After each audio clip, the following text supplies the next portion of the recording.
Ingat ya, saya kasih warning dari sekarang. Kita itu nggak pernah disuruh sama Allah untuk minta dalil. Jangan sok-sokan. Pak, ini hukumnya begini. Mana dalilnya? Siapa itu yang nyuruh begitu? Sok-sokan nanya dalil, paham enggak? Lah kan kita kan kalau dikasih tahu dalilnya paham enggak? Enggak paham. Nah, terus ngapain nanya dalil? Yang disuruh oleh Allah, fas'alu ahla dzikri in kuntum la ta'lamun. Kamu tanya ulama, bukan tanya dalil. Kamu tanya ulama, ini gimana hukumnya? Sudah, oh hukumnya begini, ikutin. Tanya dalil. Itu kesalahan fatal. Menanyakan sesuatu yang kita sendiri nggak bisa punya. Kata Allah nih, walau radduhu ila rasuli wa ulil amri minhum. Ketika itu dikembalikan kepada Rasulnya dan kepada ulama, perhatikan, la'alimahul ladzina yastambituna. Yang ngerti itu adalah yang bisa memahami intisari dari Al-Quran dan hadis. Itu yang ngerti, yang tahu. Jadi kalau dikembalikan kepada Al-Quran dan Sunnah, itu yang tahu ya ulama. Bagi orang awam yang tidak mampu untuk memahami dalil, kewajiban mereka bertanya kepada ulama. Allah berfirman, fas'alu ahla dzikri in kuntum la ta'lamun. Tanya ahlinya jika kamu tidak tahu. Maka ketika seorang awam bertanya kepada seorang ulama dari madhab manapun, tidak harus satu madhab, maka dia sudah melaksanakan perintah Allah Subhanahu wa ta'ala tersebut. Maka ucapan si alim ini menjadi hujah buat dia pada hari kiamat. Kecuali kalau telah datang kepadanya dalil lain yang lebih kuat dari pendapat si alim ini. Lalu si orang awam ini tidak mau menerima dalil yang lebih kuat karena fanatik kepada, maka ini berubah menjadi haram. Berubah menjadi apa? Haram.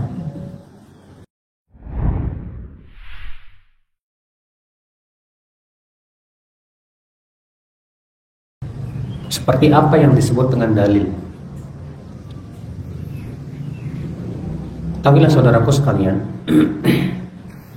para ulama usul fikih membagi dalil itu menjadi dua macam. Para ulama usul fikih membagi dalil menjadi dua macam. Yang pertama yang disebut dengan dalil naqli. Dalil naqli. Apa itu dalil naqli? Yang pertama yaitu Al-Quran. Yang kedua yaitu hadis. Yang ketiga yaitu ijma'. Dan yang keempat yaitu pendapat sahabat.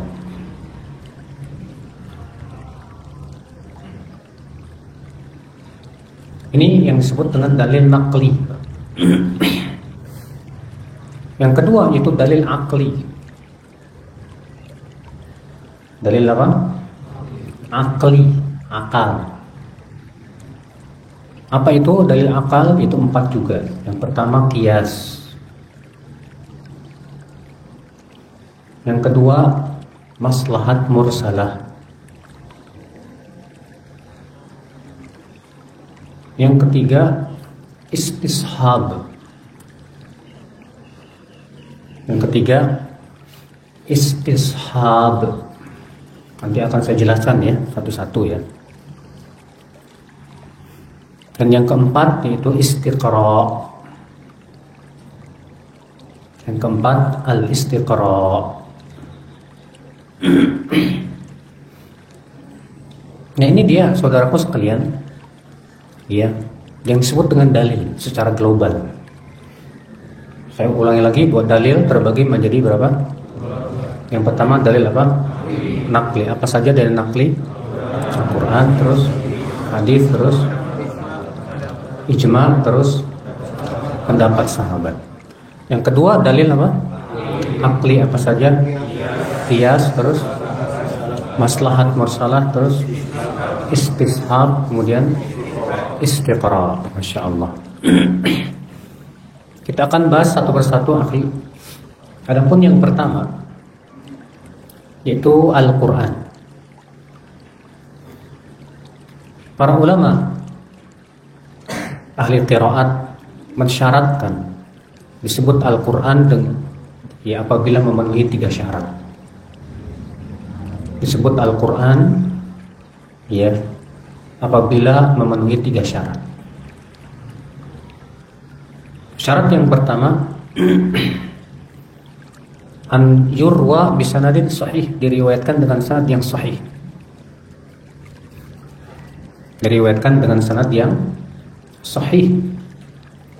Adapun kalau sanadnya tidak sahih atau dhaif, maka tidak diterima.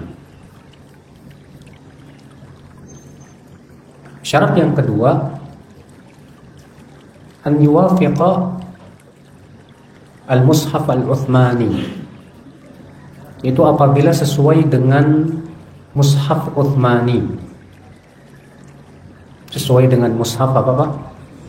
Uthmani. Apa itu mushaf Uthmani? Itu mushaf yang ditulis di zaman Uthman bin Affan. Karena mushaf Al-Quran pertama kali dikumpulkan di zaman siapa? Abu Bakar, atas usulan Umar bin Khattab. Di mana ketika Abu Bakar menjadi khalifah, banyak sekali para penghafal Quran yang meninggal dunia di medan perang. Maka Umar bin Khattab khawatir ini, kalau Al-Quran tidak dikumpulkan, ini hilang Al-Quran. Akhirnya Umar pun datang kepada Abu Bakar dan mengusulkan supaya Al-Quran dikumpulkan dan dibukukan. Artinya Abu Bakar nggak setuju. Kenapa? Karena Abu Bakar khawatir ini bid'ah. Karena tidak pernah ada di zaman Rasulullah SAW. Tapi Umar meyakinkan kepada Abu Bakar bahwa ini khair, ini kebaikan. Ini dalam rangka menjaga Al-Quran. Akhirnya kemudian Allah bukakan dada Abu Bakar. Akhirnya kemudian dibikinlah sebuah kepanitiaan yang diketuai oleh Zaid bin Thabit. Akhirnya kemudian dikumpulkanlah Al-Quran dari dada-dada manusia, dari tulisan-tulisan yang ditulis di dalam batu, ada yang menulis di pelepah kurma dan yang lainnya. Akhirnya kemudian terbuatlah sebuah mushaf Al-Quran. Kemudian akhwal Islam, di zaman Uthman, karena di zaman Abu Bakar tidak memerintahkan untuk membakar mushaf yang lain. Karena sebagian sahabat ada yang memiliki mushaf sendiri seperti Abdullah bin Mas'ud dan yang lainnya. Nah, di zaman Uthman itu terjadilah perselisihan. Karena adanya perbedaan mushaf, yang ini begini, yang ini begini, yang ini begini. Akhirnya apa yang terjadi? Hampir-hampir sebagian daerah terjadi perang saudara. Akhirnya Abdurrahman bin Auf menyampaikan kepada Uthman dan mengusulkan. Maka Uthman pun kemudian membentuk lagi sebuah kepanitiaan yang diketuai oleh Zaid bin Thabit juga, yang kemudian dibikinlah beberapa mushaf yang disebarkan ke semua tempat, yang disebut dengan mushaf Uthmani. Nah, mushaf Uthmani inilah yang kemudian menjadi patokan sampai hari ini, Pak.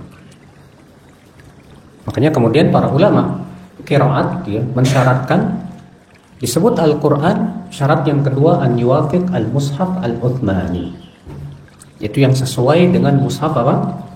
Uthmani. Yang ketiga syaratnya apa? Yaitu an yuwafiq al-lughat al-arabiyyah al-fasihah walau kana biwajhin, yaitu sesuai dengan bahasa Arab yang fasih walaupun dari satu sisi.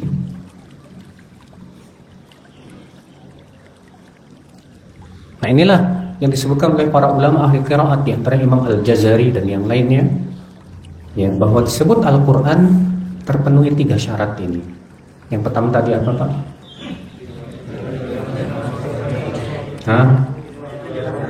Diriwayatkan dengan sanad yang sahih. Yang kedua apa, Pak?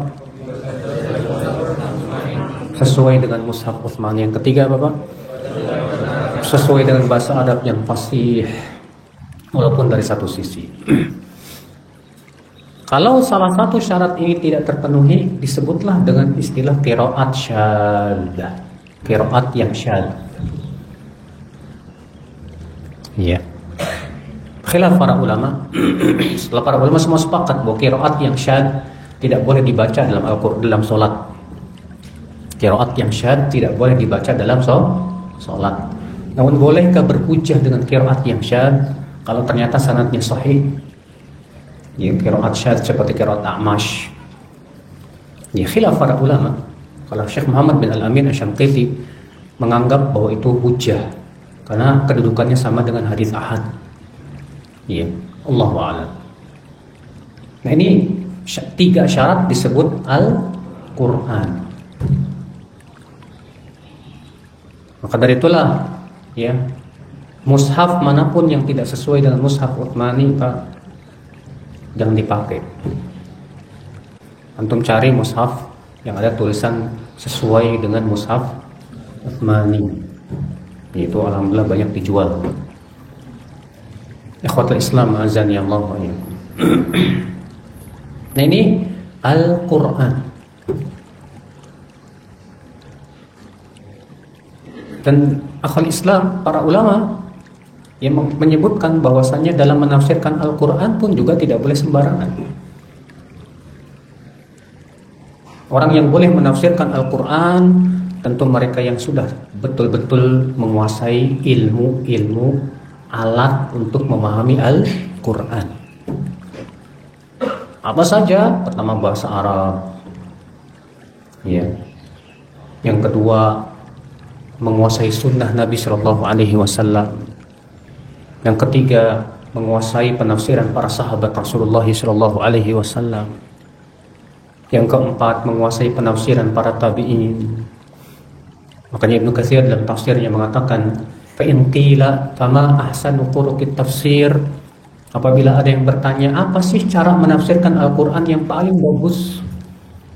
Ya qila, maka dikatakan, ahsanu turuqit tafsir arba'ah.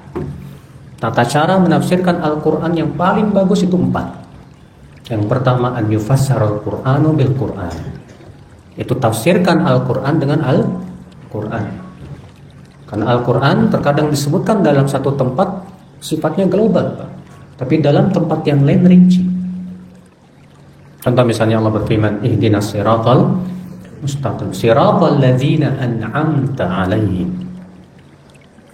Itu jalan orang-orang yang Engkau berikan nikmat. Siapa orang-orang yang diberikan nikmat?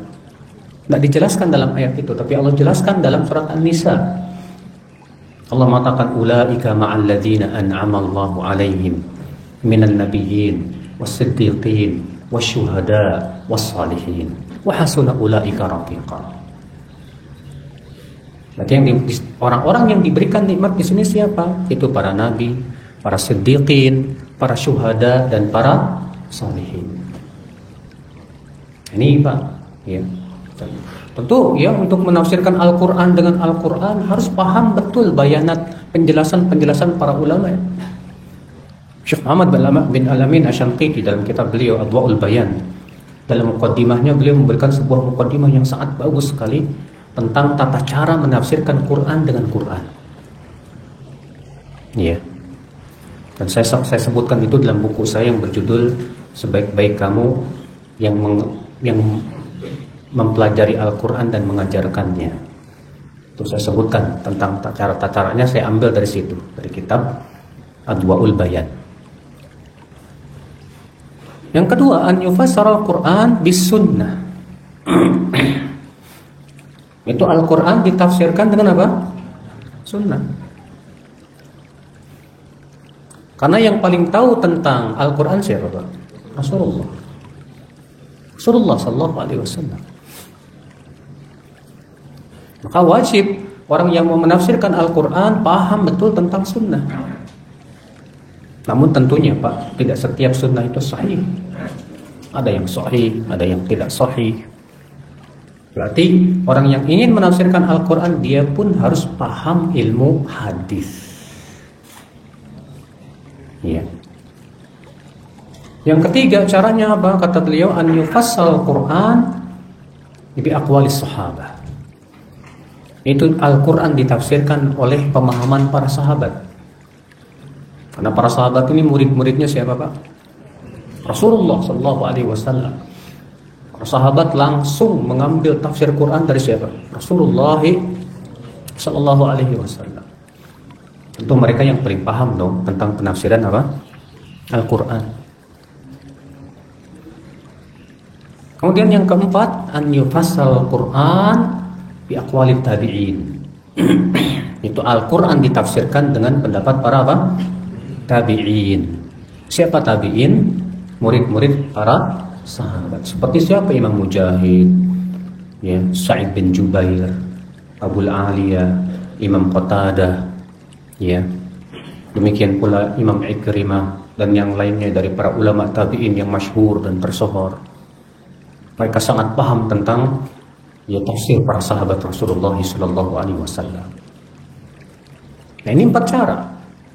Kalau ternyata 4 ini tidak ada, maka kita, kata Ibnu Katsir, bisa merujuk bahasa Arab yang fasih. Nah, ini akhwal Islam, saudaraku seiman. Ini Al-Quran. Yang kedua, dalil yang kedua, dalil naqli, yaitu sunnah, hadis. Di mana hadis, saudaraku sekalian, berfungsi sebagai penafsir Al-Quran. Imam Ahmad mengatakan as-sunnah tufassir Al-Quran walisal aqs. Sunnahlah yang menafsirkan Al-Quran dan tidak sebaliknya. Dan tidak sebaliknya, saudara. Maka akhwat Islam, ya, hadis ini adalah merupakan dasar Islam yang kedua setelah Al-Quran. Dan para Ahlussunnah wal Jamaah tidak pernah memilah-milah hujiatus sunnah antara mutawatir dan ahad. Ahlussunnah punya keyakinan bahwa hadis ahad selama itu sahih wajib dijadikan hujjah, baik dalam akidah, hukum maupun yang lain. Beda dengan Mu'tazilah. Kalau Mu'tazilah hanya menerima hadis mutawatir dan menolak hadis ahad.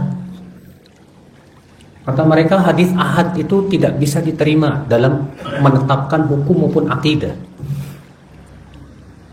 Sehingga mereka hanya menetapkan hukum dengan hadis mutawatir saja. Padahal Pak, agama kita ini hampir seluruhnya atau 2/3-nya itu ditetapkan oleh hadis ahad.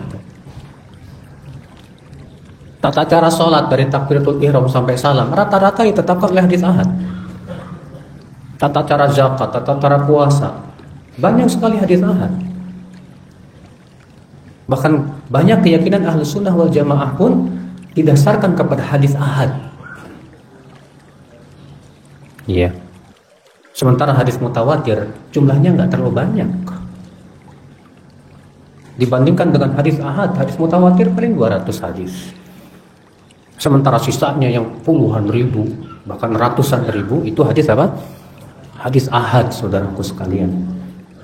Kaum Mu'tazilah, ya, mereka menolak hadis ahad hanya karena akal-akalan. Apa sih hadis ahad itu? Hadis yang diriwayatkan oleh 1 atau 2 atau 3 selama tidak sampai kepada derajat apa? Mutawatir.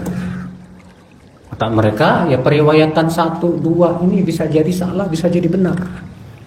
Maka yang seperti ini hanya menghasilkan dugaan kuat, kata mereka. Adapun Ahlussunnah punya keyakinan bahwa hadis ahad itu hujjah. Kenapa? Karena Allah mengatakan ya ayyuhalladzina amanu in ja'akum fasiqun binaba'in fatabayyanu an tusibu qauman bijahalah. Baik orang-orang yang beriman, apabila datang orang fasik membawa berita, maka periksalah dengan teliti.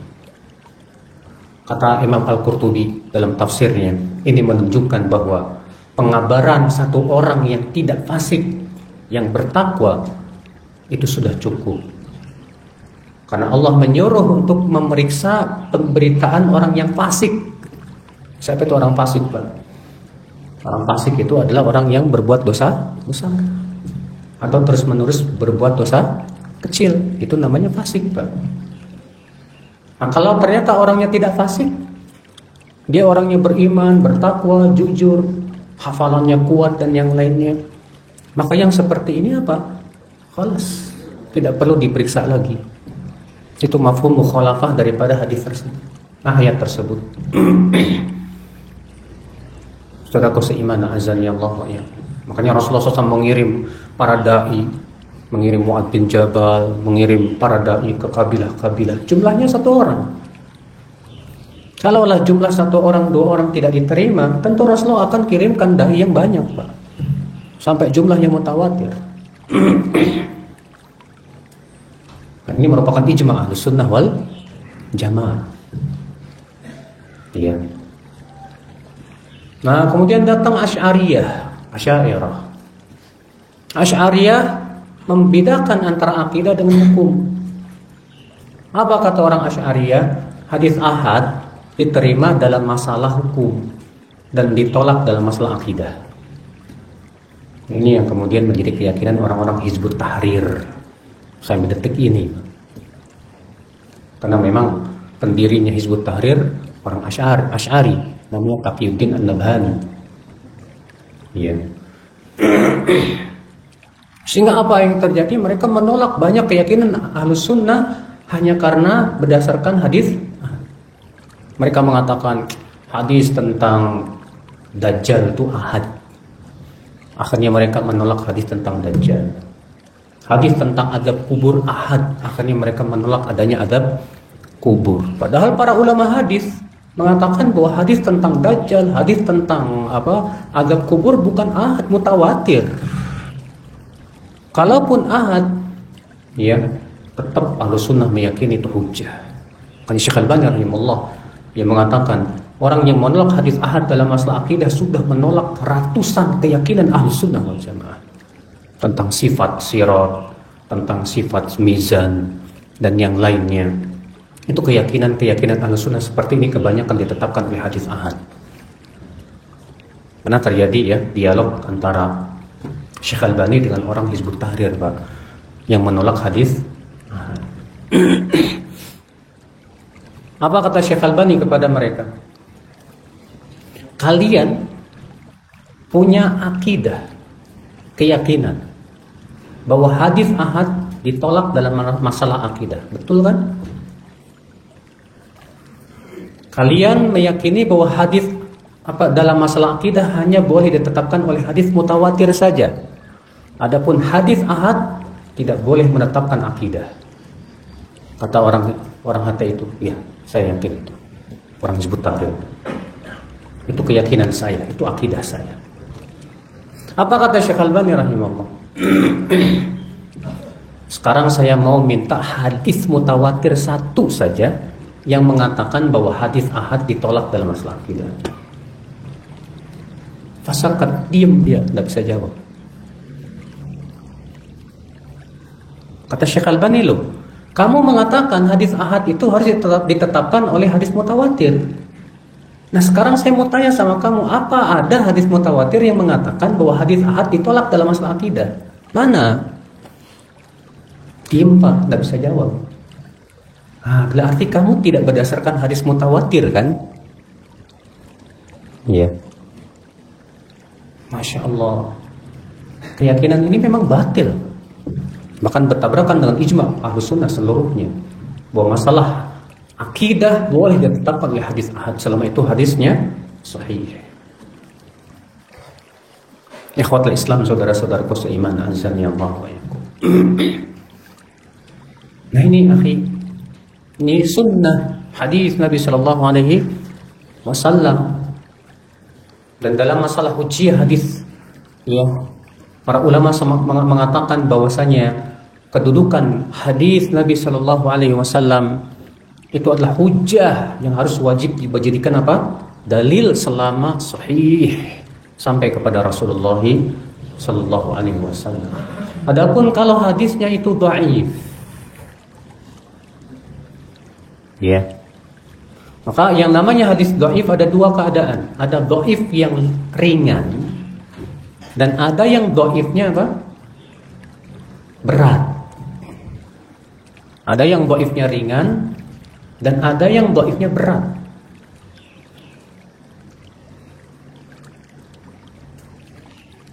Nah, sebagian ulama seperti yang dikatakan oleh Imam An-Nawawi, bahkan Imam Nawawi menganggap ini ijma, walaupun sebetulnya tidak ada ijma. Itu boleh berhujjah dengan hadis dhaif. Boleh berhujjah dengan hadis apa? Dhaif. Ya. Dalam masalah fadilah amal. Dalam masalah fadilah apa? Amal. Akan tetapi Al-Hafidz Ibnu Hajar Al-Asqalani rahimahullah dalam kitab Tabyinul Ajab fima warada fi fadli Rajab mengatakan boleh mengamalkan hadis dhaif dengan 3 syarat. Kata beliau boleh mengamalkan hadis dhaif tapi dengan 3 syarat.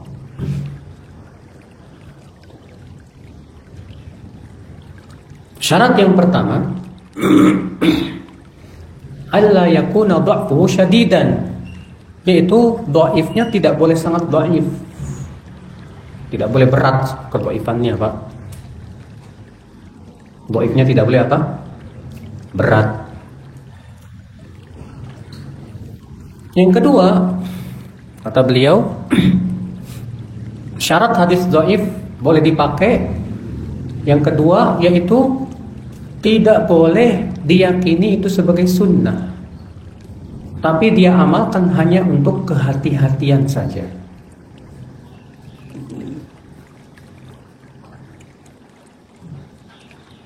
Syarat yang ketiga kata beliau yaitu diamalkan untuk dirinya sendiri dan tidak dimasyhurkan.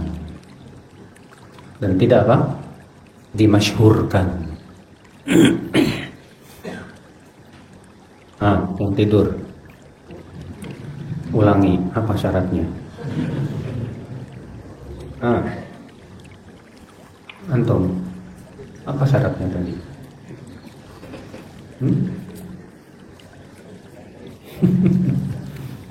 Kalau udah siang mau enak tidur. Siapa yang bisa menyebutkan tadi 3 syarat yang disebutkan Ibnu Hajar dalam kitab Tabyinul Ajab fima warada fi fadli Rajab? Iya. Betul. Betul sekali, ini buat antum nih.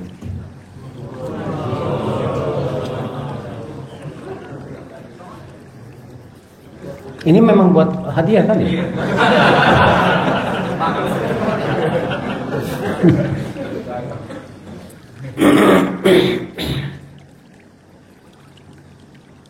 Nah ini akal Islam. Namun madhab Imam Bukhari dan Muslim dan kebanyakan para ulama hadis bahwa hadis dhaif tetap tidak boleh jadikan hujjah, nggak boleh pakai. Kenapa? Karena hadis dhaif walaupun ringan itu hanya menghasilkan keraguan. Hanya menghasilkan apa? Keraguan. Kapan sih disebut sebuah hadis itu dhaifnya ringan, Pak? Karena kan para ulama hadis, kalau antum belajar hadis ya, membagi itu ada yang dhaifnya ringan, ada yang dhaifnya apa? Berat. Yang disebut dengan dhaifnya ringan kapan? Yang paling ringan seorang perawi disebut sayyi'ul hifdz, buruk hafalannya. Maka kalau ada perawi yang disebut oleh para ulama fulan sayyi'ul hifdz, buruk hafalannya, apa yang dimaksud dengan buruk hafalannya? Kata Ibnu Hajar, wa alla yatarajjah janibu shawabihi ala janibi khata'ihi, yaitu sisi benarnya seimbang dengan sisi salahnya. Benar dan salahnya sama-sama apa? Kuat. Maka kalau seperti ini apa, Pak? Meragukan tidak?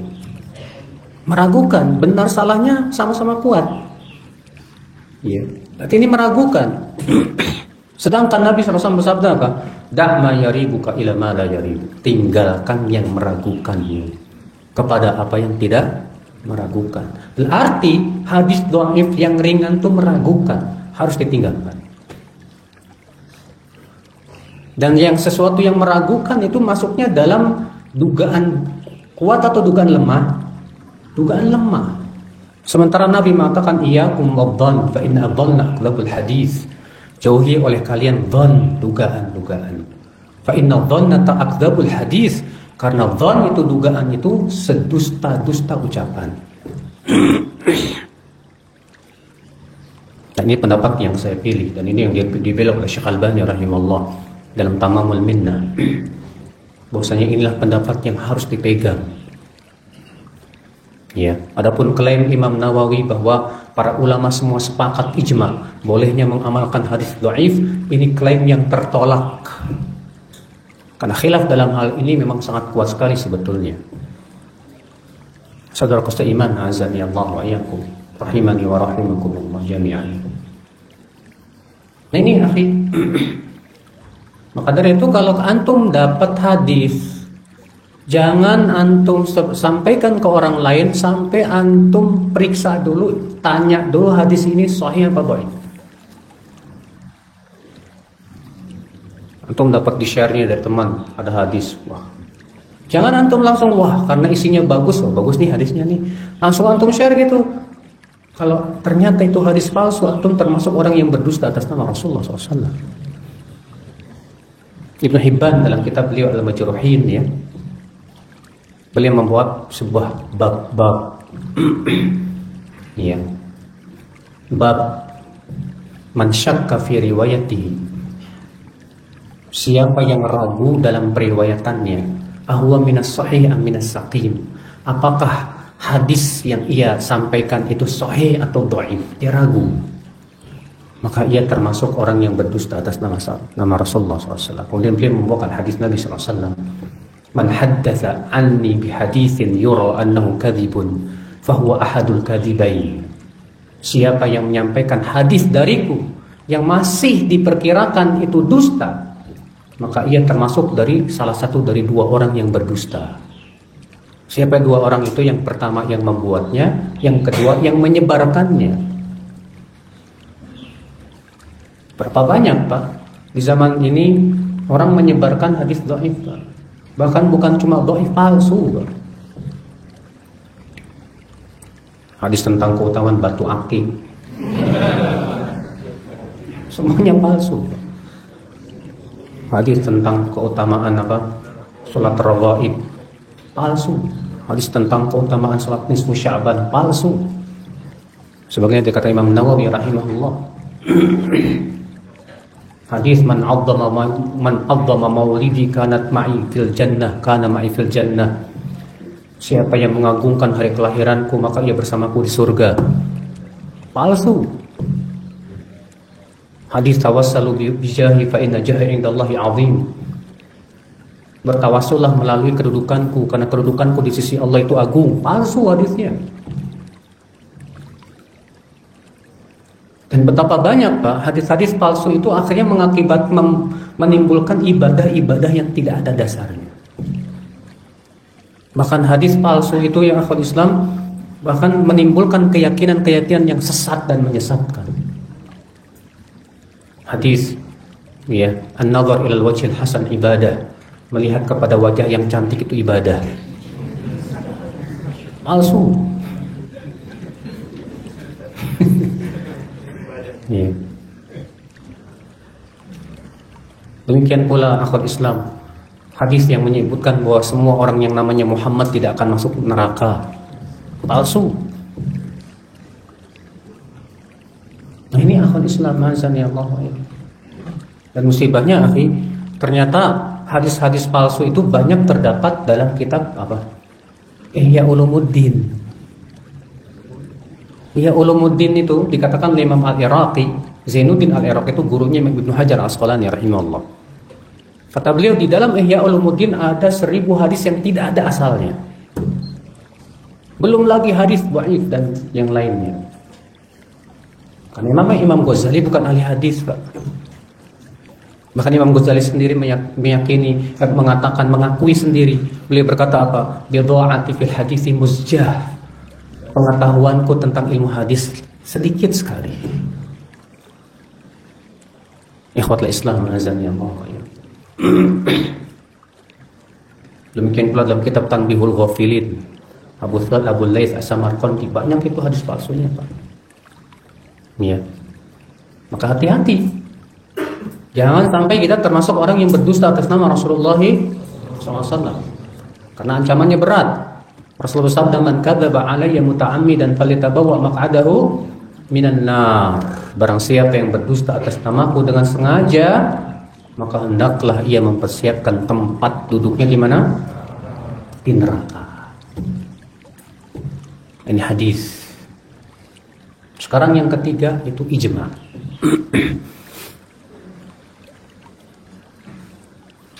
Apa itu ijma? Itu kesepakatan semua ahli ijtihad pada suatu masa.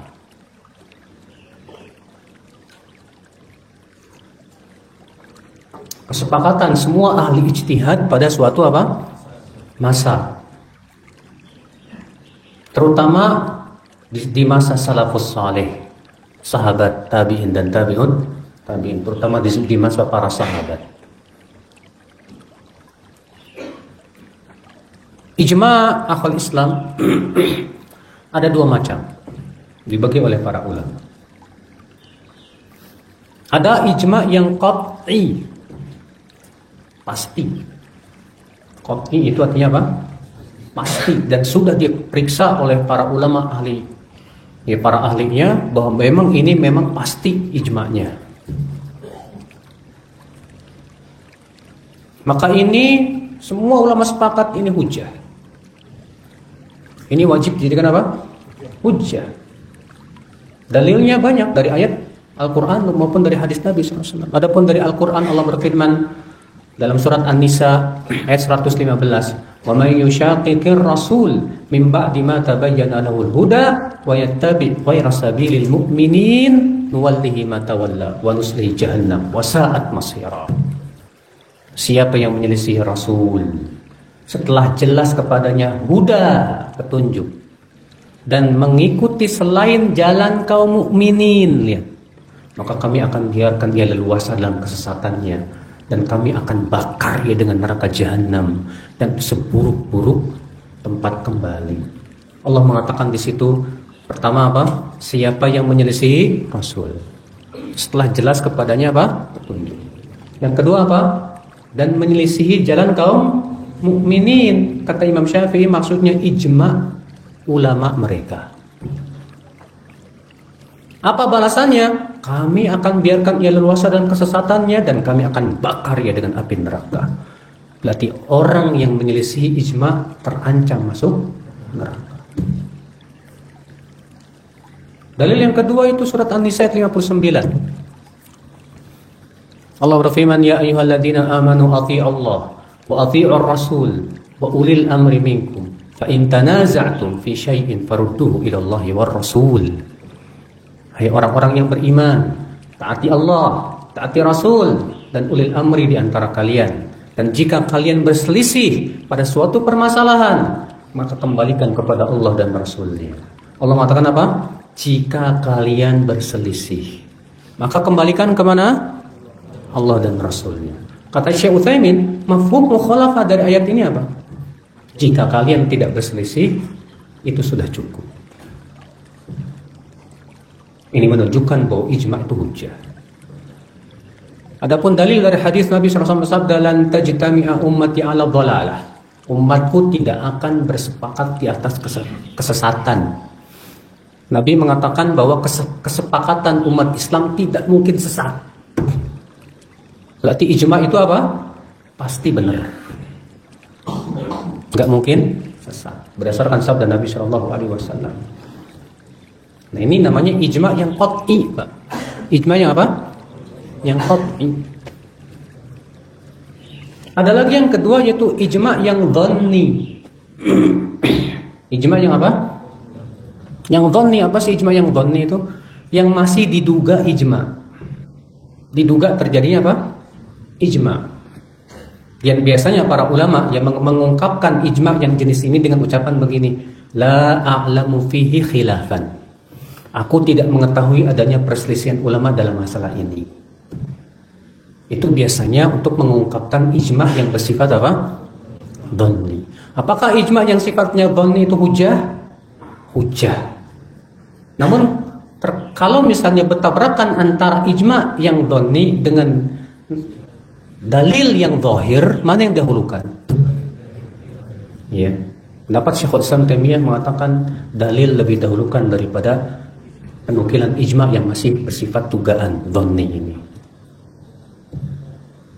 Iya. Ikhwatul Islam, saudaraku seiman, azani Allah wa iyyakum. Tentunya apa? Tidak setiap orang yang mengatakan ijma ulama begini-begini bisa terima. Seringkali Imam Nawawi mengatakan telah terjadi ijma. Sebuah contoh tadi misalnya, Imam Nawawi mengatakan sudah terjadi ijma ulama bahwa hadis dhaif boleh diamalkan. Tapi dibantah oleh para ulama sebelumnya bahwa dalam masalah ini tidak ada ijma. Dan buku yang paling bagus dalam hal ini, buku yang saya lupa penulisnya, yaitu Mawsu'atul Ijma'. Itu ada 15 jilid lebih, ya, saya punya di rumah. Itu dalam setiap permasalahan diperiksa satu persatu. Benar nggak terjadi ijma' dalam masalah tersebut? Iya. Tidak mudah, Pak. Menyatakan ijma' itu tidak mudah. Kenapa? Karena untuk menyatakan ijma' berarti dia harus tahu semua pendapat seluruh ulama satu persatu dari semua mazhab. Iya. Kan Ibnu Hajar ketika mengatakan adanya pendapat ijma' bahwasannya binatang yang tidak dimakan dagingnya kotorannya itu najis menurut ijma', dibantah oleh Ibnu Hajar. Tidak ada ijma' dalam masalah ini. Li'anna al-khilaf fihi qa'im. Karena khilaf dalam masalah ulama, masalah ini masih kuat.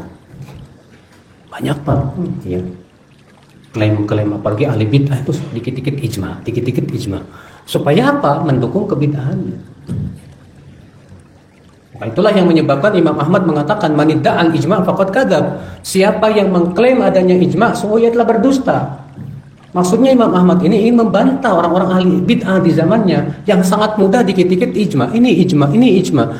Hanya untuk apa? Mendukung kebid'ahannya itu. Ikhwatul Islam, saudaraku seiman, azani Allah wa iyyakum. Nah ini ya. Makanya ya. Kalau misalnya di zaman dulu sudah terjadi ijma', kemudian setelahnya terjadi khilaf. Maka khilaf yang terjadi setelah ijma' tidak dianggap. Contoh misalnya apa? Masalah musik, betul. Yang mengatakan halal musik siapa? Ibnu Hazm. Sebelum Ibnu Hazm sudah terjadi ijma' ulama akan haramnya apa? Musik. Datang Ibnu Hazm menyelisihi mereka. Maka pendapat Ibnu Hazm tidak bisa diterima. Ikhwatul Islam, saudaraku seiman, azani Allah.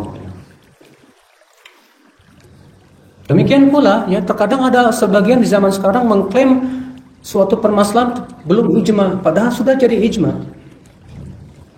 Contoh misalnya sebagian orang-orang takfiri mengatakan bahwa masalah bolehkah memberontak kepada pemimpin muslim yang fasik itu masih khilafiyah di zaman salafus soleh katanya.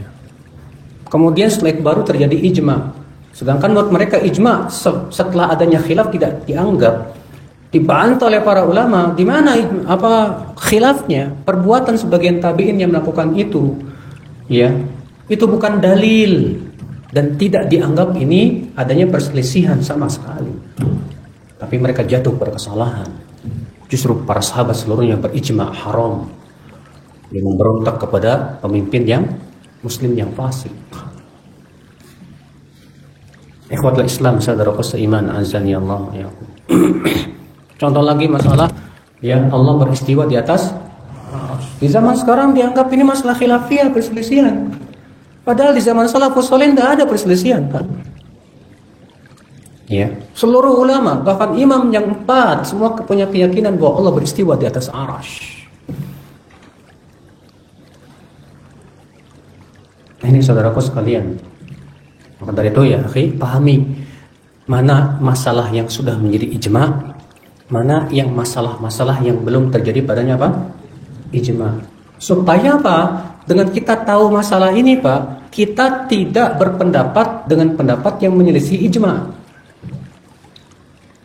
Kadang seorang ustadz kan kurang paham tentang masalah ini, dia berpendapat, ternyata pendapatnya bertabrakan dengan apa?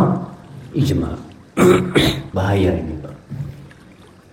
Karena kalau sudah menyelisih ijma, maka otomatis pendapatnya batil. Iya.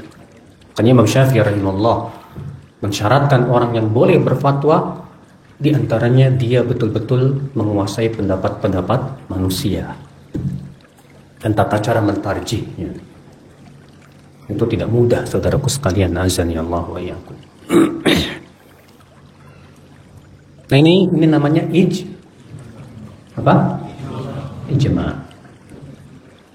Kalau bahasa kerennya konsensus, Pak. Kalau bahasa Indonesianya kesepakatan ulama. Tapi kesepakatan ulama harus seluruh dunia loh, Pak. Kalau misalnya ulama Indonesia bersepakat, bukan ijma itu. Ulama Jakarta bersepakat, bukan ijma itu. Disebut ijma itu harus seluruh dunia dari para ahli ijtihadnya saja. Nah, yang dianggap dalam hal ini para ulama ahli ijtihad. Adapun orang awamnya nggak dianggap pendapatnya. Nah ini dalil yang ketiga dari naqli. Yang keempat, qaulus sahabah. Perkataan sahabat. Perkataan sahabat ada dua keadaan, Pak. Keadaan yang pertama, perkataan sahabat yang dianggap sampai kepada Rasulullah, sehingga itu menjadi hujah, sama dengan hadis yang lain.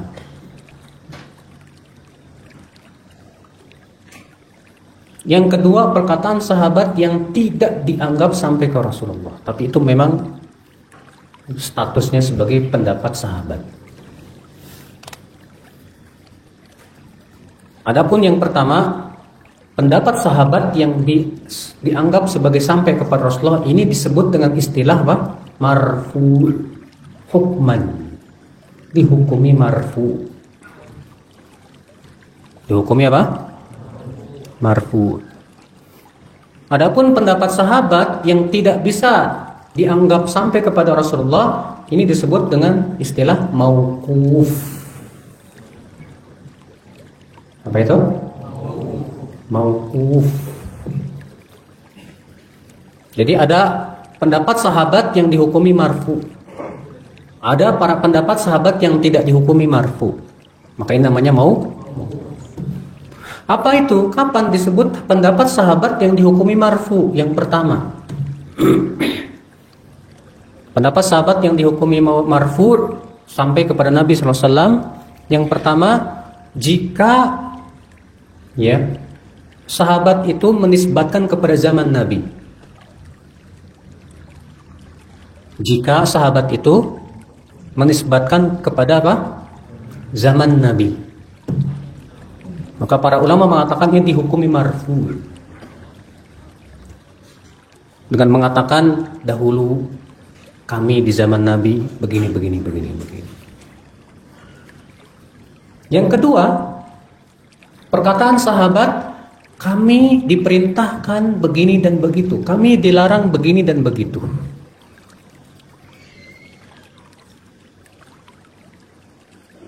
Maka ini pun dihukumi oleh para ulama marfu.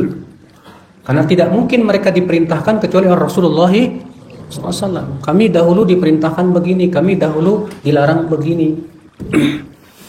Maka ini dihukumi sebagai apa? Marfu. Yang keempat, yang ketiga, maaf, yaitu pendapat sahabat dalam masalah-masalah yang tidak mungkin berasal dari akal. Pendapat atau perkataan sahabat yang tidak mungkin berasal dari akal. La majala fihi firra, ya. La majala lirra'yi fihi.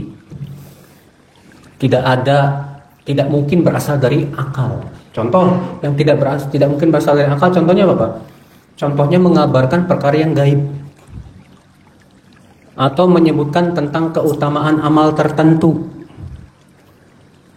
Ya. Maka yang seperti ini tidak mungkin berasal dari akal. Contoh misalnya hadis. Iya. Al-tawaf fil baiti salatun. Tawaf di Ka'bah itu sama dengan salat. Hadis ini yang rajih adalah mauquf dari perkataan sahabat. Namun kata para ulama apa? Walaupun ini mauquf dari perkataan sahabat, tapi tidak mungkin ini berasal dari akal. Karena sahabat tidak mungkin mengatakan bahwasanya tawaf di Ka'bah sama dengan sholat. Karena ini masalah-masalah yang tidak mungkin itu bagian dari akal. Menghukumi tawaf sama dengan sholat itu. Atas pendapat sebagian ulama seperti yang dikatakan oleh Syekh Muhammad bin Al-Amin Asy-Syamqiti rahimahullah. Namun, Pak, ada namunnya, Pak. Ini kalau sahabatnya tidak terkenal suka mengambil dari Israiliyat.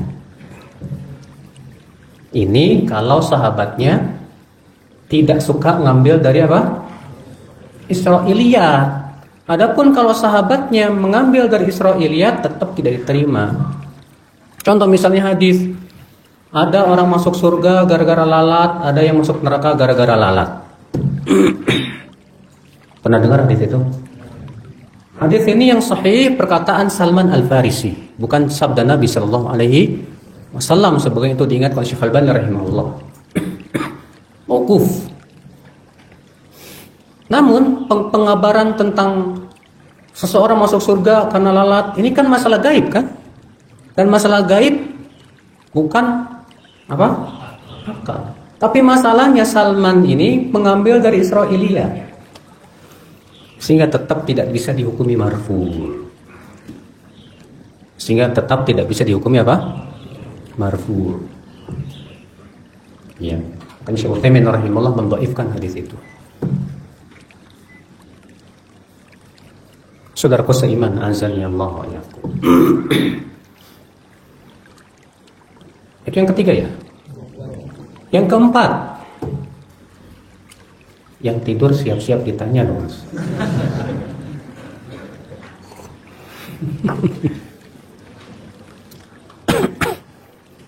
Yang keempat yaitu tafsir sahabat terhadap ayat Al-Quran. Kata Syekh Muhammad bin Al-Amin Asy-Syamqiti itu dihukumi marfu. Apalagi kalau itu sudah pernyataan sebagai sebab turunnya ayat. Kalau seorang sahabat mengatakan bahwa sebab turun ayat inilah begini, gini, maka para ulama mengatakan ini dihukumi marfu. Dihukumi apa? Marfu. Demikian pula ketika seorang sahabat menafsirkan sebuah ayat, bahwa yang dimaksud ayat inilah begini, maka itu pun sebagian seperti Syekh Muhammad bin Al-Amin Asy-Syamqiti merajihkan dihukumi marfu. Kenapa? Karena tidak mungkin penafsiran itu diambil kecuali dari siapa? Rasulullah sallallahu alaihi wasallam. Nah, ini 4 perkataan sahabat yang dihukumi apa? Marfu. Selain itu dihukumi mauquf. Selain itu dihukumi apa? Sekarang permasalahannya apa? Apakah pendapat sahabat itu hujah atau bukan? Banyak ulama muhaqqiqin seperti Ibnu Qayyim ya, menyatakan bahwa pendapat sahabat itu hujjah. Dan ini pendapat Imam Syafi'i rahimahullah. Dan banyak para ulama, yang antaranya Imam Ahmad bin Hanbal, yang antaranya Abu Hanifah. Makanya Imam Ahmad mengatakan min usuli sunnati indana. Ya, di antara pokok sunnah di sisi kami adalah berpegang kepada apa yang dipegang oleh para sahabat Rasulullah SAW. Imam Syafi'i dalam kitab Jima'ul Ilm memberikan perincian tentang pendapat sahabat. Pendapat sahabat itu tidak lepas dari 3 keadaan. Yang pertama, pendapat sahabat yang menjadi kesepakatan mereka, ijma. Pendapat sahabat yang menjadi apa? Ijma. Contoh apa? Tentang sholat tarawih tiap malam di bulan Ramadan. Yang pertama kali menjadikan sholat tarawih berjamaah tiap bulan Ramadan siapa? Umar. Rasulullah pernah hanya 3 malam. Setelah itu beliau tinggalkan karena takut diwajibkan. Di zaman Abu Bakar belum.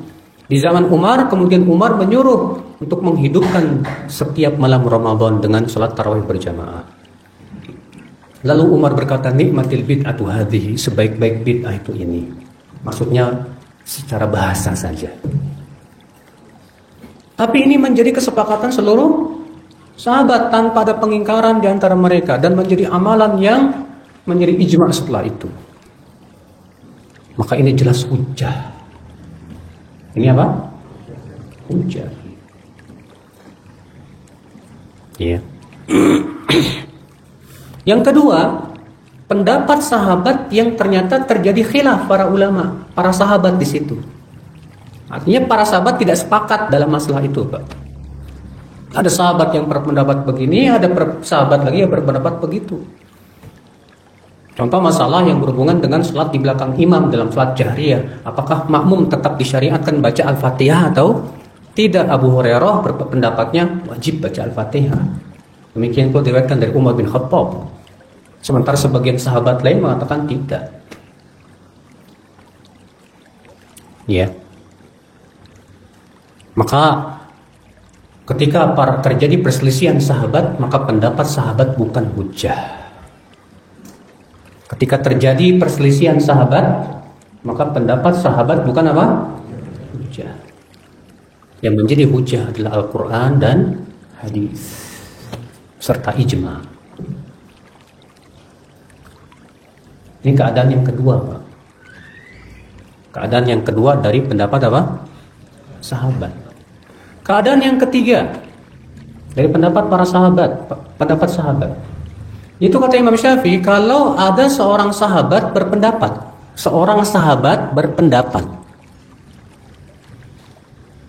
maka kata Imam Syafi'i ini tidak terlepas dari 2 keadaan.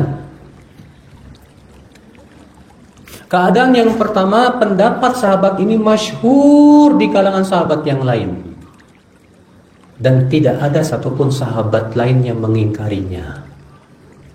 Paham tidak, Pak? Pendapat sahabat ini masyhur di kalangan sahabat yang lain dan tidak ada satupun sahabat yang mengingkarinya.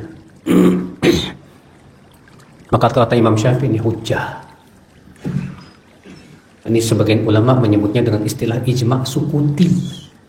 Ijma' diam-diam. Ya. Keadaan yang kedua, pendapat sahabat yang tidak masyhur di kalangan sahabat yang lainnya, Pak. Tidak terkenal. Tapi juga tidak diketahui adanya sahabat lain yang mengingkarinya, yang menyelisihinya. Ini khilaf para ulama. Apakah ini hujjah atau bukan? Sedangkan Imam Syafi'i merojihkan itu hujjah juga. Alasannya Imam Syafi'i apa? Karena Allah sudah memuji para sahabat dalam Al-Quran. Rasulullah pun sudah memuji para sahabat dalam hadis. Maka mereka yang dipuji oleh Allah dan Rasulnya tentu pendapatnya itu menjadi apa? Hujjah. Pak? Jadi pendapat sahabat ada berapa keadaan, Pak? Hah? Ada yang bilang 2, ada yang bilang 3. Hah? 3, yang pertama apa? Iya. Pendapat sahabat yang menjadi hilang. Iya. Hah? Yang ketiga apa? Pendapat seorang sahabat. Pendapat sahabat yang tidak diketahui adanya penyelisihan dari sahabat yang lain. Ini ada 2 keadaan. Yang pertama, dia masyhur di kalangan sahabat yang lain, maka ini hujjah. Yang kedua, tidak masyhur di kalangan sahabat yang lain, namun tidak diketahui adanya perselisihan dari sahabat yang lain, maka ini khilaf para ulama. Imam Syafi'i mengatakan itu juga hujjah. Antum nyatetnya udah mulai bagus, Mas, tapi kurang detail.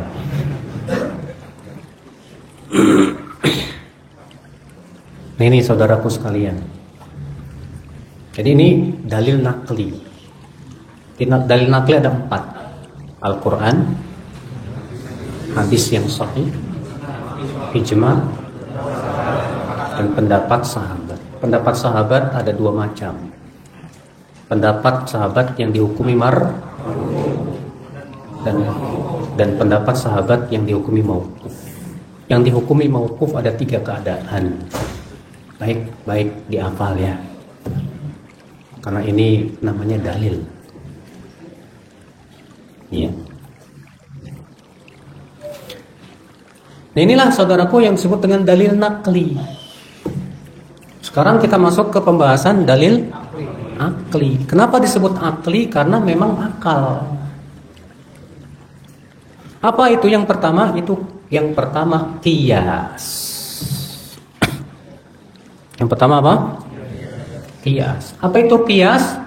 Qiyas adalah ilhaqul far bi aslin fil hukmi bi jami'il illati bainahuma. Menyamakan cabang dengan pokok dalam suatu hukum. Menyamakan cabang dengan pokok dalam suatu hukum karena adanya persamaan illat.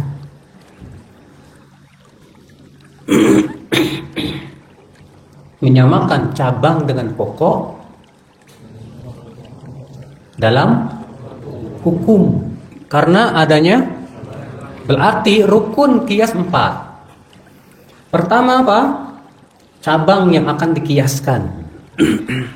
Disebut cabang itu masalah-masalah yang baru muncul, Pak, yang tidak ada dalilnya.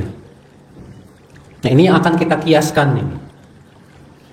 Rukun yang kedua pokok, yaitu yang ditunjukkan oleh dalil dalam Al-Quran maupun hadis ataupun ijma. Rukun yang ketiga adanya hukum, entah itu hukumnya wajib atau sunnah atau mubah atau makruh atau apa? Haram. Rukun yang keempat persamaan illat. Apa sih illat itu, Pak? Ya. Para ulama mendefinisikan illat itu illat, bukan ulat ya. Illat ya. Wasfun dhahirun muttaridun ghairu mulgha. Sifat yang tampak dan tetap dan tidak diabaikan oleh syariat. Sifat yang tampak dan tetap dan tidak diabaikan oleh apa? Syariat. Contoh misalnya, ilat haramnya arak apa? Memabukkan. Itu sifat yang tampak dan tetap. Kalau ada yang mengatakan ilat diharamkan arak karena warnanya merah, salah. Warna merah itu nggak tetap. Karena arak ada yang warnanya merah, ada warna bening, dan yang lainnya hitam. Maka harus disyaratkan padanya tetap, itu memabukkan tadi. Nah, ini 4 rukunnya. Jadi yang pertama apa? Cabang yang akan dikiaskan. Yang kedua apa? Pokok berupa dalil. Yang ketiga apa? Hukum. Yang keempat apa? Contoh apa yang akan mau kita kiaskan? Narkoba. Nggak ada di zaman Nabi. Di zaman Nabi nggak ada narkoba. Ya. Namun kita akan kiaskan, ini namanya cabang nih. Kita ngelihat jadi kepada apa kita kiaskan? Kepada dalil tentang keharaman arak. Apa ilatnya? Sama-sama memabukkan. Berarti hukumnya sama tidak? Hukumnya sama.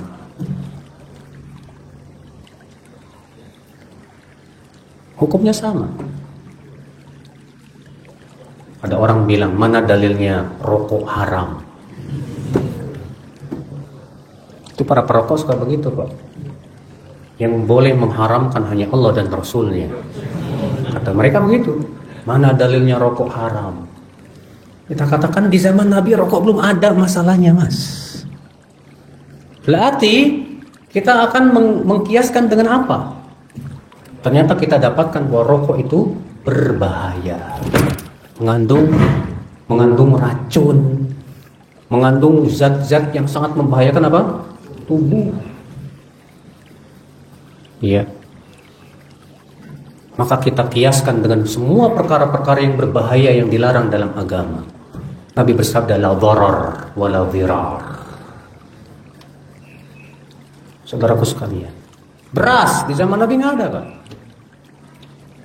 Nah sekarang kita mau kiaskan. Di zaman Nabi adanya gandum. Nah ternyata kita lihat gandum dan beras ilatnya sama, sama-sama makanan pokok. Maka kita samakan hukumnya. Maka diwajibkan dalam zakat fitr dikeluarkan beras. Kias, ini namanya apa? Kias boleh diamalkan kapan? Kata Imam Syafi'i, innamu yusaru ilal qiyas inda darurah. Boleh dipakai kias saat darurat saja. Kata Imam Ahmad, al-qiyas bimanzilatil maitah. Kias itu sama dengan bangkai. Bangkai kapan boleh dimakan? Kalau sudah nggak ada makanan yang halal. Demikian pula kias boleh dipakai kalau sudah nggak ada dalil. Kalau sudah tidak ada dalil dari Al-Quran, hadis ataupun ijma, baru pakai apa? Kias. Adapun belum apa-apa udah pakai kias, belum cari dalil udah pakai apa? Ini batil. Para ulama sepakat, Pak, semua kias yang bertabrakan dengan dalil, maka kias ini batil. Semua kias yang bertabrakan dengan apa?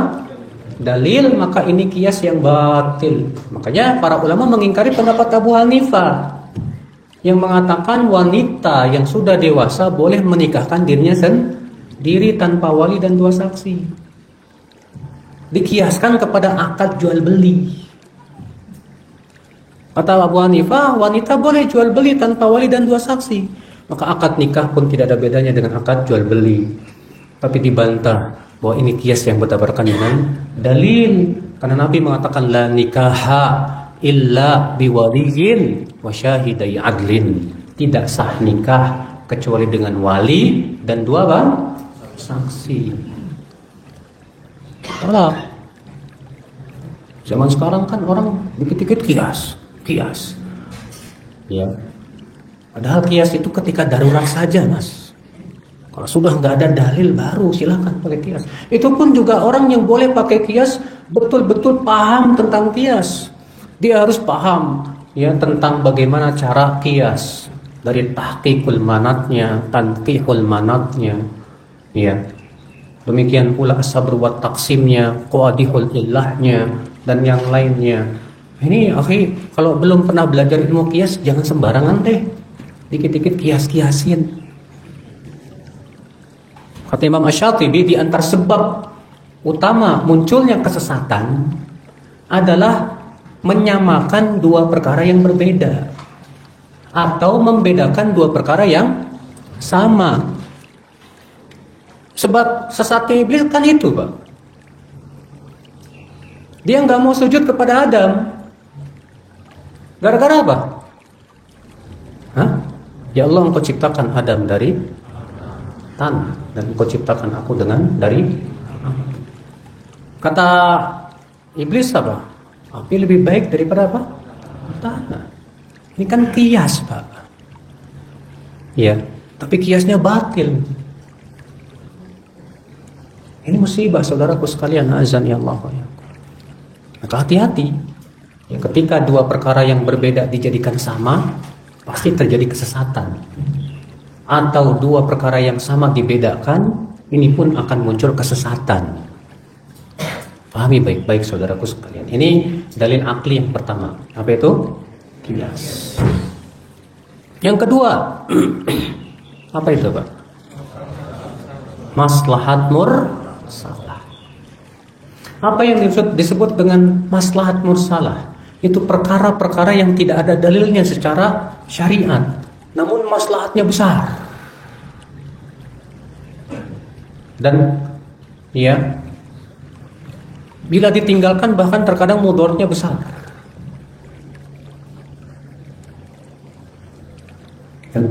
Contoh misalnya apa? Maslahat mursalah, Pak. Iya. Contohnya pembukuan Al-Quran. Di zaman Nabi ada nggak pembukaan Al-Quran? Belum. Maka, ya, Umar melihat ini maslahatnya besar, hai Abu Bakar. Kalau Al-Quran tidak dibukukan nih, mudaratnya besar. Maka atas dasar itulah Abu Bakar kemudian menyuruh untuk membukukan apa? Al-Quran. Bayangkan Pak, kalau Al-Quran nggak dibukukan, mudarat nggak Pak? Ini masalahnya besar sekali. Contoh lagi apa? Membuat ilmu-ilmu syariat, ilmu usul fikih, ilmu nahwu, ilmu sorof, ilmu hadis. Ada nggak di zaman Nabi?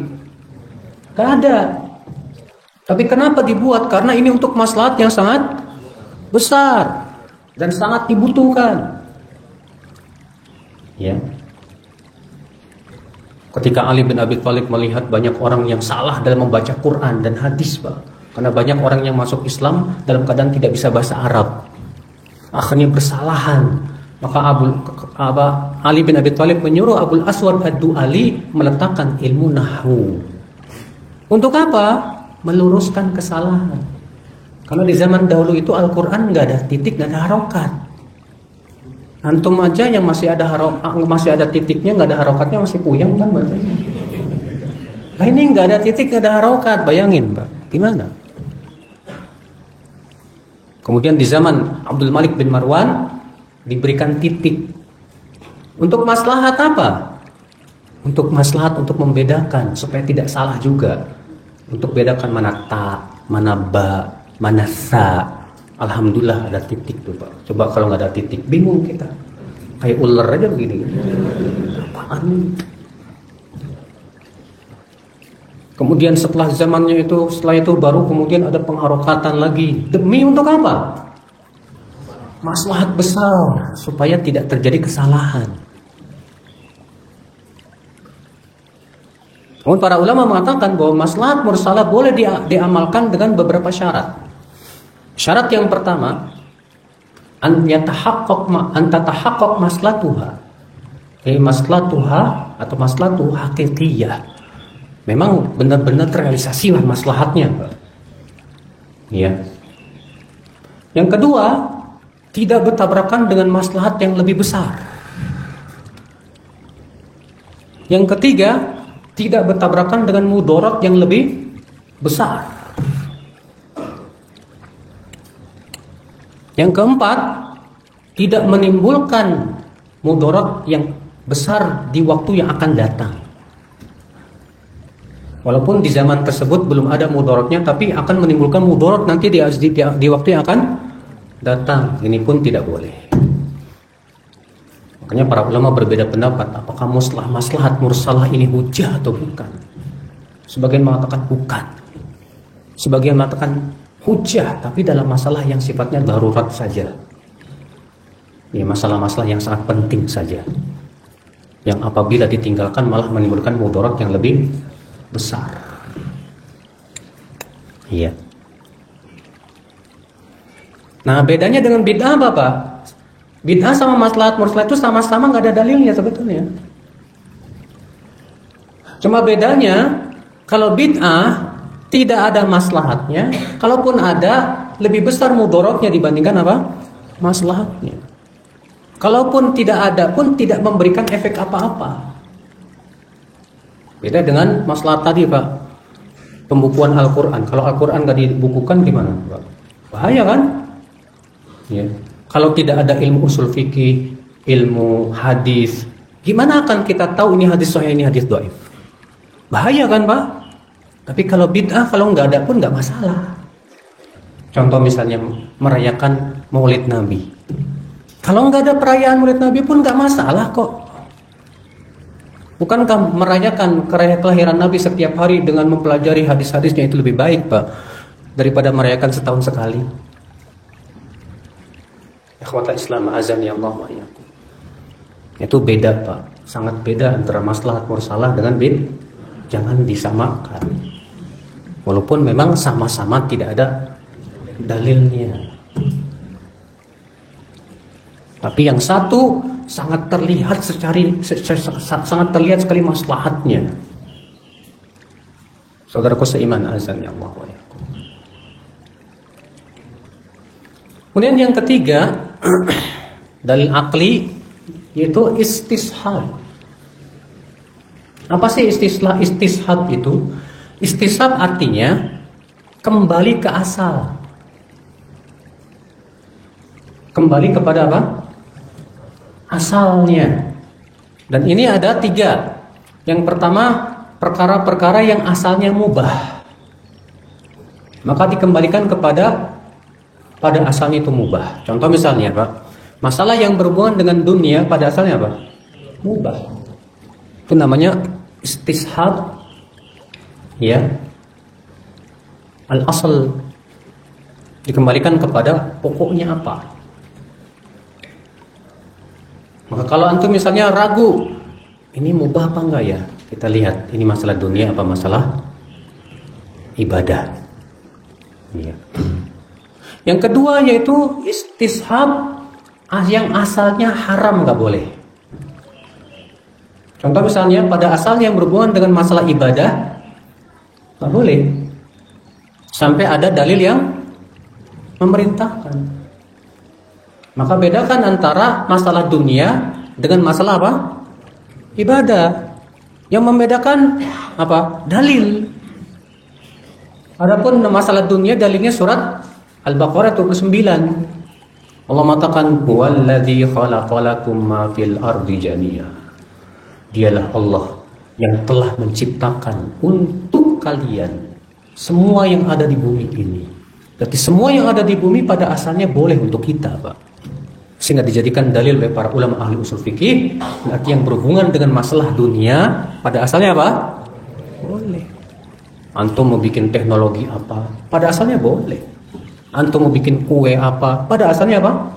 Boleh, silakan. Masalah dunia halal pada asalnya. Hanya perkataan sebagian ahli bid'ah yang mengatakan, wah, kalau maulid Nabi bid'ah, wajah kamu juga bid'ah. Ya. Kacamata juga bid'ah, nggak ada di zaman Nabi. Pesawat nggak ada di zaman Nabi. Mobil nggak ada di zaman Nabi. Kita katakan, ya akhi, bedakan masalah dunia dengan masalah apa? Ibadah. Masalah dunia telah ada dalilnya pada asalnya apa? Halal, nggak masalah, silakan. Anda berkreasi dalam masalah dunia untuk kemaslahatan manusia, silakan. Tapi dalam masalah agama, masalah din, masalah ibadah, karena agama ini milik Allah. Yang boleh membuat syariat dalam agama hanyalah siapa? Allah Azza wa Jal. Maka pada asalnya nggak boleh sampai ada dalil dari Allah dan Rasulnya. Paham? Ini namanya istishab, Pak. Kalau antum ragu, ini daging halal apa haram? Halal apa haram? Maka kembalikan kepada hukum asal daging apa? Haram. Kata para ulama, yang berhubungan dengan daging pada asalnya haram. Maka kalau antum ragu ini daging halal apa haram, tinggalkan. Pada asalnya yang berhubungan dengan apa? Harta manusia, haram. Kalau antum misalnya ragu apakah zakat ini halal apa haram, jangan dilakukan dulu. Karena itu berhubungan dengan harta apa? Manusia. Paham, Pak? Ini disebut dengan dalil apa tadi? Istishab. Dalil apa? Istishab. Pahami baik-baik. Yang keempat, dalil akli yaitu istiqra. Apa itu istiqra? Yaitu penelitian terhadap dalil. Dan istiqra dibagi oleh para ulama menjadi dua macam. Ada istiqra yang tam, yang sempurna. Apa itu? Itu meneliti seluruh dalil dalam sebuah permasalahan yang sedang dibahas.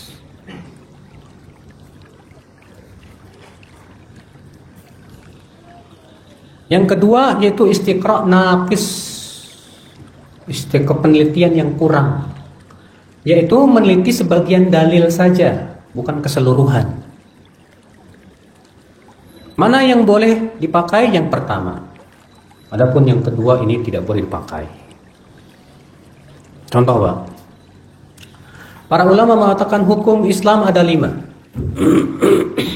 Wajib. Apa lagi? Wajib, sunnah, mubah, makruh, haram.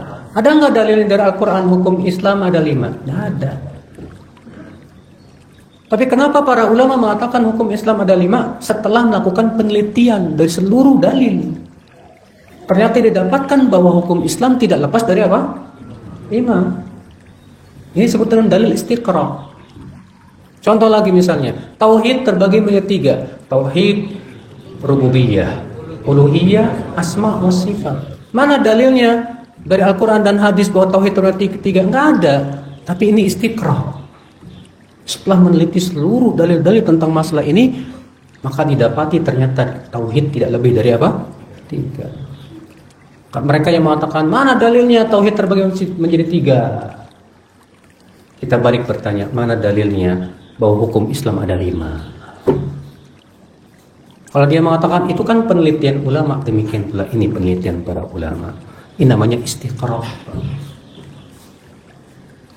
Iya. Berapa banyak di zaman sekarang yang itu merupakan berdasar dari penelitian para ulama bertahun-tahun terhadap dalil.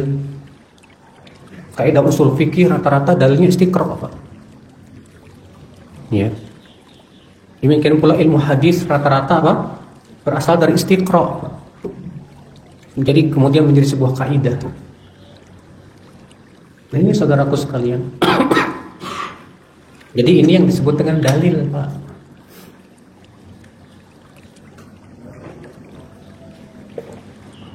Sekarang pendapat saya mau memberikan pertanyaan kepada Anda. Pendapat ulama dalil bukan? Hah? Pendapat ulama bukan dalil. Menjadi dalil kapan?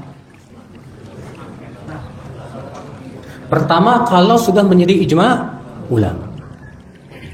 Yang kedua, bagi orang awam yang tidak mampu untuk memahami dalil, kewajiban mereka bertanya kepada ulama. Allah berfirman, "Fas'alu ahla dzikri in kuntum la ta'lamun." Tanya ahlinya jika kamu tidak tahu. Maka ketika seorang awam bertanya kepada seorang ulama dari madhab manapun, tidak harus satu madhab, maka dia sudah melaksanakan perintah Allah Subhanahu wa Ta'ala tersebut. Maka ucapan si alim ini menjadi hujah buat dia pada hari kiamat. Kecuali kalau telah datang kepadanya dalil lain yang lebih kuat dari pendapat si alim ini.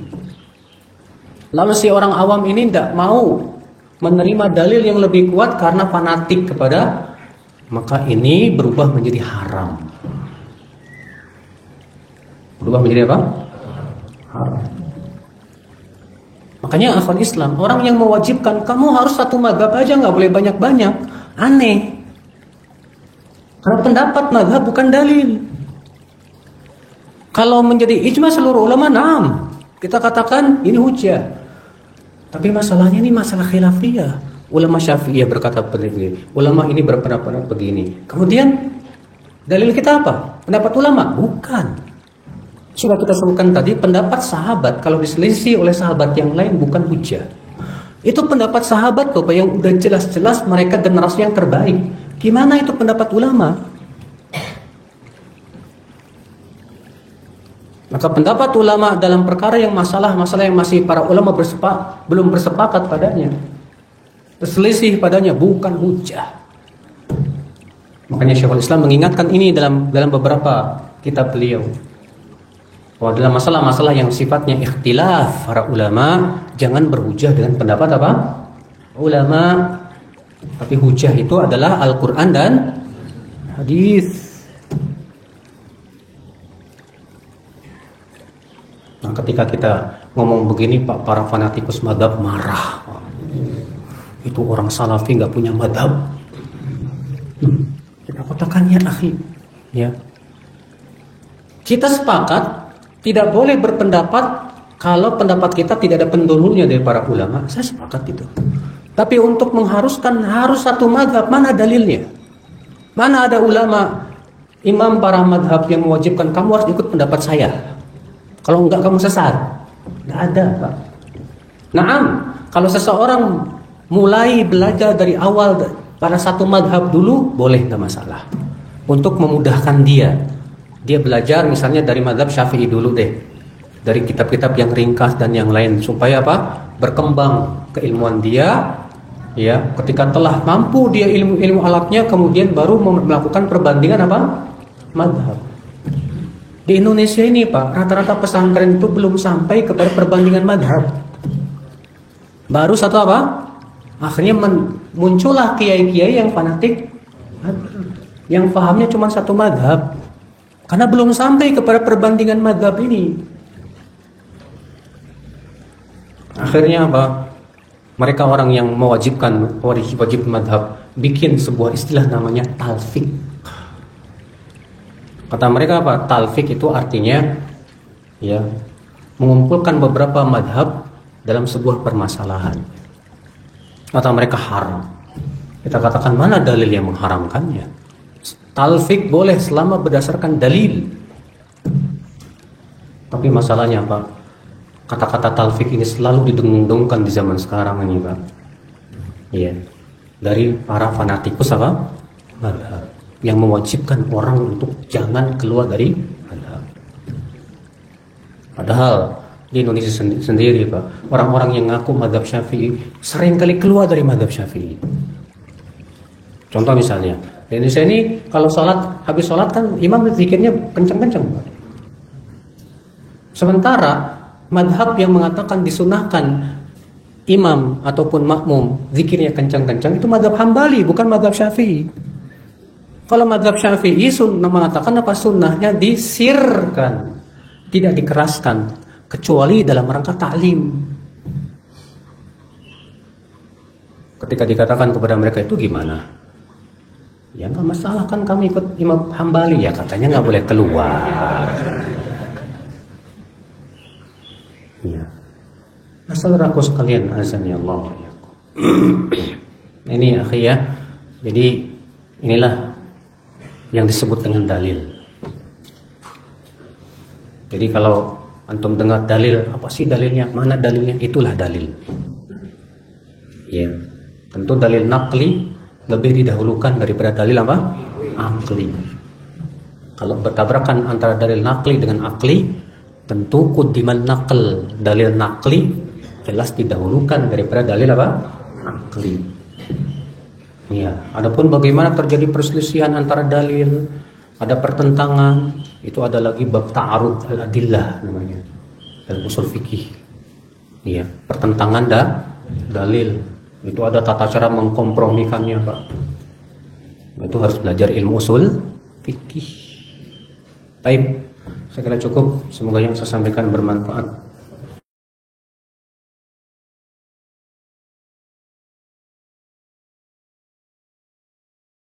Assalamualaikum warahmatullahi wabarakatuh. Sampai jumpa kembali di World Islam Channel.